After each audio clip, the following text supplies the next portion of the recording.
এক রাতে হঠাৎ জঙ্গলের আকাশে এক অদ্ভুত নীরবতা নেমে এলো। পাখিরা চুপ, বাতাসও যেন থেমে গেছে। সিমি জানালার বাইরে তাকিয়ে দেখল যে আলোটা প্রতিদিন রাতে জঙ্গলের গাছের ফাঁক দিয়ে ঝলমল করত, সেটা আজ নেই। সে দৌড়ে গেল আরাফাতের বাড়িতে।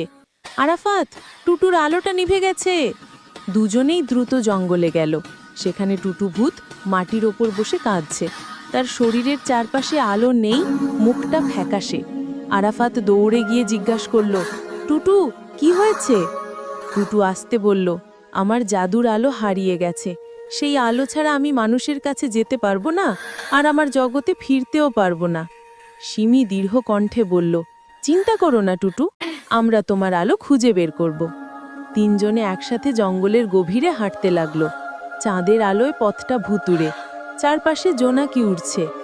একসময় তারা পৌঁছালো এক পুরনো গুহার সামনে। গুহার ভেতরে অন্ধকার, কিন্তু দেয়ালে এক অদ্ভুত লেখা জ্বলজ্বল করছে। যে নিজের আলো খোঁজে না, সে অন্যকে আলো দিতে পারে না। সিমি বলল, এর মানে কি? টুটু চোখ বন্ধ করল। মনে পড়ল সেদিন সে এক দুঃখী আত্মাকে সাহায্য করতে পারেনি, আর সেই অপরাধ বোধেই তার আলো নিভে দিয়েছিল। সে হাত দুটো জোর করে চোখ বন্ধ করল আর মৃদু স্বরে বলল, আমি আমার ভুল স্বীকার করছি। আমি চাই আবার ভালো কাজ করতে।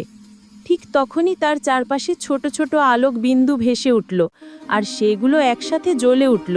সিমি আর আরাফাত উচ্ছ্বাসে চিৎকার করে উঠল, টুটু, তোমার আলো ফিরে এসেছে। টুটু হেসে বলল, ধন্যবাদ বন্ধুরা, তোমাদের কারণেই আমি আবার জ্বলে উঠলাম। সেদিন থেকে তিনজনের বন্ধুত্ব আরও গভীর হলো। রাতে যখন চাঁদ ওঠে, জঙ্গলের গাছের ফাঁক দিয়ে আবার ঝলমল করে এক আলো।